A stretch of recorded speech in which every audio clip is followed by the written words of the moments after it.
سامعین گرامی، السلام علیکم ورحمۃ اللہ وبرکاتہ۔ ہمارا آج کا عنوان ہے کہ انسان سے آخر گناہ کیوں ہوتے ہیں اور ان گناہوں کے ہونے کی وجہ کیا ہے اور گناہوں سے بچنے کا حل کیا ہے۔ پہلی بات تو یہ سمجھ لیں کہ انسان کا معنی ہے بھول جانے والا۔ بھول جانے کا مطلب یہ ہے کہ یہ بھول جاتا ہے، لیکن اس کا مطلب یہ نہیں کہ بھولنے کے بعد وہ اسی چیز پہ لگا ہی رہے۔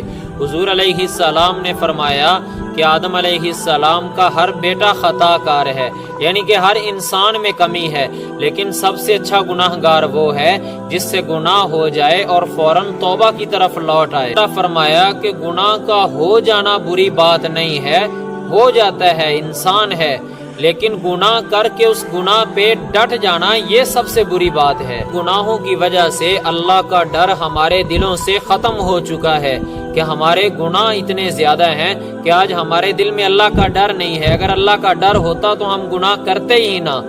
تو اب رہی بات کہ کون سے وہ اسباب ہیں جن کی وجہ سے ہم گناہ کر پاتے ہیں۔ پہلی بات تو یہ ہے کہ سب سے پہلا جو ہمارا جرم ہے وہ بد نظری ہے، کہ کسی غیر عورت پر اپنی نگاہ کو ڈالنا۔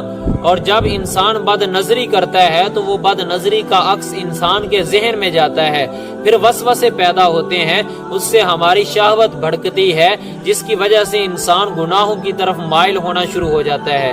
اور دوسری وجہ یہ ہے کہ اپنے موبائل کے اندر گندی فلمیں دیکھنا، اسی طرح گانے سننا اور اسی طرح گندی ویڈیوز دیکھنا، ان چیزوں کا بھی گناہوں کے ہونے میں بہت بڑا اثر ہوتا ہے۔ اور اسی طرح ایک یہ وجہ ہے کہ آج ہماری صحبت اچھی نہیں ہے۔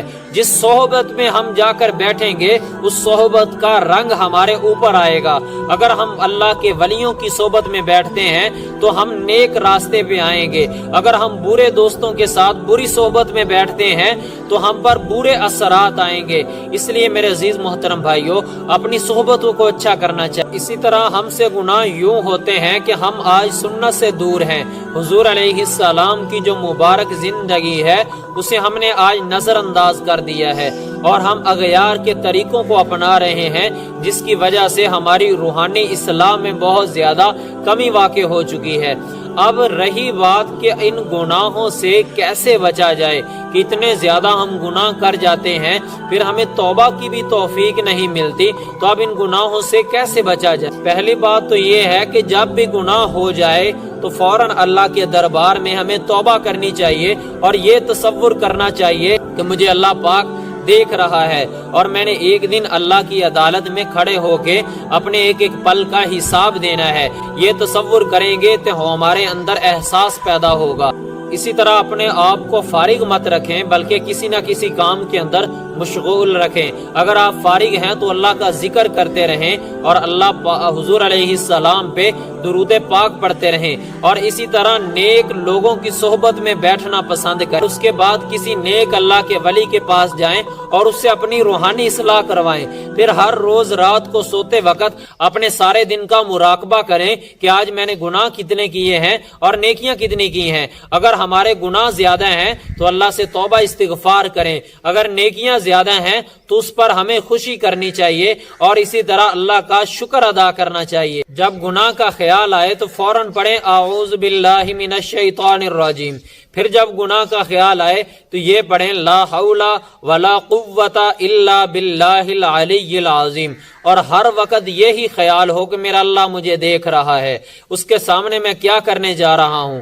ایک تو یہ ذہن کے اندر رکھیں۔ پھر جس گناہ کی انسان کے اندر عادت ہو اس گناہ سے دوسروں کو روکیں۔ بھائی یہ گناہ والا کام ہے، آپ اس سے رک جائیں۔ جب آپ دوسروں کو روکیں گے تو روکتے روکتے آپ کے دل کے اندر احساس پیدا ہوگا۔ تو جب انسان دوسروں کو ایک بات کی ترغیب دیتا ہے تو اپنے اندر اس بات کا احساس پیدا ہوتا ہے، پھر اس بات سے رکنے کو دل کرتا ہے۔ پھر جب بھی آپ توبہ کریں تو اپنی سزا مقرر کریں کہ آج کے بعد اگر میں نے گناہ کیا تو میں اپنی اتنی سزا مقرر کر رہا ہوں۔ مثلا میں 1000 روپے صدقہ دوں گا اگر میں نے گناہ کیا، یا اگر میں نے گناہ کیا تو میں 100 نوافل اللہ کی بارگاہ میں پڑھوں گا، یا میں نے گناہ کیا تو میری یہ سزا ہے۔ تو اپنی کچھ نہ کچھ سزا مقرر کریں. تو جب آپ اپنی سزا مقرر کریں گے، 1-2 مرتبہ سزا جھیلیں گے، تیسری مرتبہ احساس ہوگا کہ میں نے تو قسم اٹھائی ہوئی ہے سزا مقرر کرنے کی، تو اپنی سزا ضرور مقرر کریں اور ہر وقت توبہ استغفار میں لگے رہیں اور اللہ پاک سے ہدایت کی دعا مانگتے رہیں کہ اللہ مجھے ہدایت دے دے. ہدایت دنیا آخرت کی سب سے بڑی کامیابی ہے. دعا ہے کہ اللہ پاک ہمیں گناہوں سے بچنے کی توفیق عطا فرمائے. آمین ثم آمین.